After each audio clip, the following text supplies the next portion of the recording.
Hello students. Last video में we have discuss about the 12th strategy. 5 दिन की strategy मैंने डिस्कस की थी। आई होप आपके उस हिसाब से स्टडी चल रहा होगा।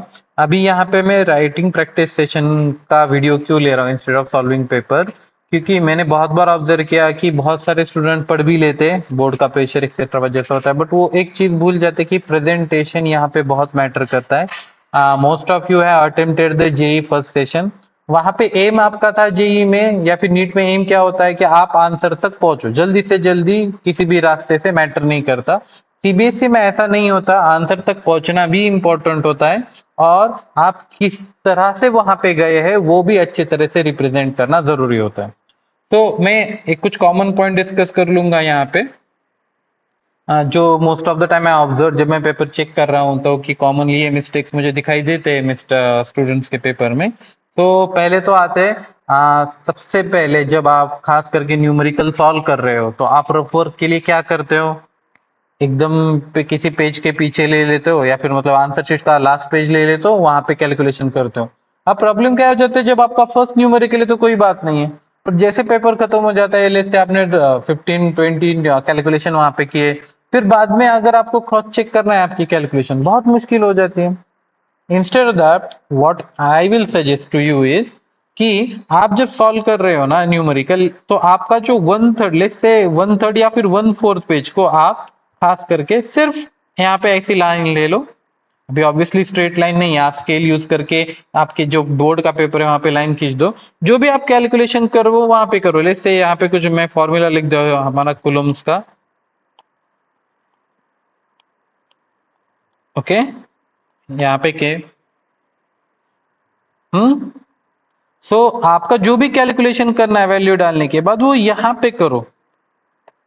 आप क्या कर देते हो, इसका कैलकुलेशन वैल्यूज तो डाल देते हो, जैसे आपने कुछ तो वैल्यू डाल दी 4 स्क्वायर, वो कैलकुलेशन आप पीछे करते हो। ऑब्वियसली इतनी सिंपल वैल्यूज नहीं आएंगे, I am just taking for an example. वो पीछे कर देते हो। जैसे आप मल्टीपल स्टेप का एग्जांपल हो तो क्या करोगे, यहाँ पे ये लाइन को थोड़ा आगे बढ़ा दो और यहाँ पे कैलकुलेशन करो। यहाँ पे कैलकुलेशन करने का फायदा क्या होता है, एक तो आपको पता चल जाता है कि इस साइड पे ही है, मतलब आपके कैलकुलेशन और आपके आंसर ये है, ये क्रॉस चेक करना। जब आप लास्ट में आधे घंटे में आप आपका पेपर क्रॉस चेक करोगे तो ये काफी इजी जाता है कि मेरा कैलकुलेशन में कहीं गलती हुआ है या नहीं। या फिर मल्टी स्टेप एग्जाम्पल जो होता है तब क्या हो जाता है, अगर ऊपर का ही कैलकुलेशन गलत हो तो नीचे के आंसर सही नहीं आते। इस सिचुएशन में काफी डिफिकल्टी आपको फेस करनी पड़ सकती है, बट आई थिंक अगर आप ऐसे कैलकुलेशन करोगे कि यहाँ पे फॉर्मूले का 1/4 पार्ट में आप वहीं पे ही कैलकुलेशन करो, that will be useful for you. Second thing that I will suggest to you कि जब आप आंसर लिख रहे हो मेक श्योर कि वो पॉइंट वाइज ही लिखो। पैराग्राफ राइटिंग करना कुछ भी यूजफुल नहीं है, किसी भी तरीके से नहीं है। तो पैराग्राफ राइटिंग आप अवॉइड करो। Let's say if they ask the property of P या फिर पी डायोड या N sorry P type semiconductor N type semiconductor के बारे में आपको पूछा, तो what you gonna do, let's say आपको नोट निकला है तो first point P type semiconductor लिखोगे, उसके नीचे फर्स्ट पॉइंट लिखोगे कि इसमें majority charge carrier are hole. Okay, वही एन टाइप में आप पॉइंट नीचे 1 पॉइंट करके लिखोगे कि इसमें मेजॉरिटी कैरियर इलेक्ट्रॉन्स होते हैं। उसकी प्रॉपर्टीज आप 1 2 3 ऐसे पॉइंट वाइज लिखो। पैराग्राफ राइटिंग अवॉइड ही करो। फिजिक्स पेपर में paragraph writing is not good idea, खास करके 3-4 मार्क्स के जो क्वेश्चंस होते हैं वहां पे आपको अवॉइड ही करना चाहिए। वन लाइनर का तो वैसे कुछ नहीं होता, जैसे एमसीक्यू में ऐसे इश्यूज नहीं क्रिएट होते, बट जब आप 2 और 3 मार्क्स के अटेम्प्ट कर रहे हो आई वुड सजेस्ट की पॉइंट वाइज राइटिंग ही करो। और डायग्राम्स के बारे में remember, diagrams have very much important. आपका अच्छी तरीके से जब डायग्राम निकालते हो तो it's create a good impression in mind of teacher कि आपको वो कंसेप्ट अच्छे से आ रहा है। सो लेट्स से आपको P type C N type का पूछा, लेट वहां पे मेंशन भी नहीं है कि डायग्राम निकालो, बट इट डोंट हार्म कि आप सिंपली ऐसे करके निकालो डायग्राम। यहाँ पे पी एन, ठीक है, सिंपल डायग्राम निकाल दो, इलेक्ट्रॉन और होल का फ्लो दिखा दो। Depend on a question, actually diagram can very depend on a question. मैंने ये ओवर सिंप्लीफाइड एग्जांपल ले रहा हूँ। अकॉर्डिंग टू दैट और रिलेवेंट डायग्राम स्पेंड करो।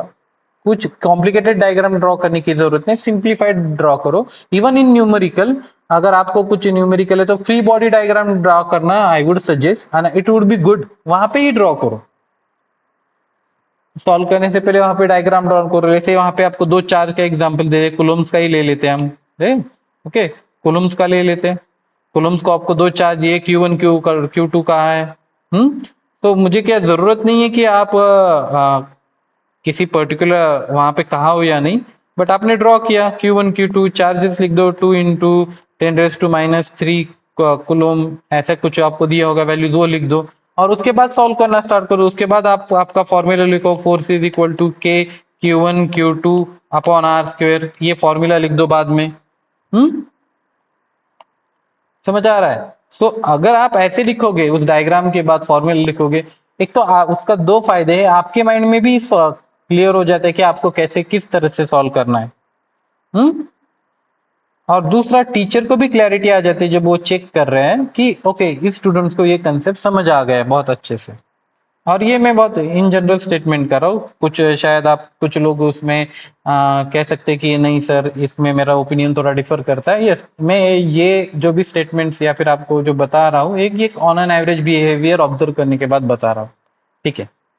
अब आते हैं डायरेक्टली कुछ प्रॉब्लम्स की तरफ आते हैं। मान से आप एक यहाँ पे हम ले लेते हैं, ओके, आप न्यूमेरिकल का मुझे आंसर्स लिखना है।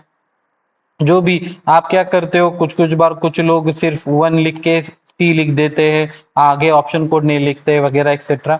जब आप सेक्शन ए सॉल्व कर रहे हो, आपको लगा कि सेक्शन ए का जो फर्स्ट क्वेश्चन है उसका आंसर सी है, लेट्स से आंसर सी है, तो आप लिखते वक्त कैसे लिखोगे, सेक्शन A1 मतलब, या और उसके बाद जो भी होगा आपका आंसर, लेट्स से यहाँ पे आपका आंसर था ब्लू। अब यहाँ पे आई नो कि उस सैंपल पेपर में वो नहीं है, बट मैं जस्ट एग्जांपल दे रहा हूँ, ठीक है। वो क्योंकि उतना बड़ा लाइन लिखना भी पॉसिबल नहीं है, काफी टाइम ये हो जाएगा। या फिर लेते क्वेश्चन नंबर 2 ले लेते, A2, उसका आंसर मैं समझ लेता हूँ अभी के लिए ए है, तो मैं कैसे लिखूंगा उसका आंसर, A7 माइक्रो कूलम। ये सारी इंफॉर्मेशन आपको लिखनी है।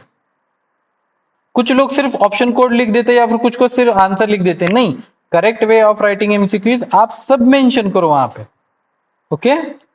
आई होप ये एमसीक्यू के बारे में भी आप गलती नहीं करोगे, एमसीक्यू पूरी तरह से अटेम्प्ट करो, या फिर सिर्फ आंसर या ऑप्शन कोड लिखना सही नहीं है टेक्निकली।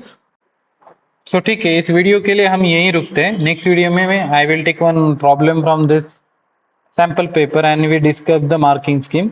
बट उससे पहले आई होप आप एक खुद से डाउनलोड करके उसको ओवरव्यू कर लो, that will be helpful. So thank you for listening.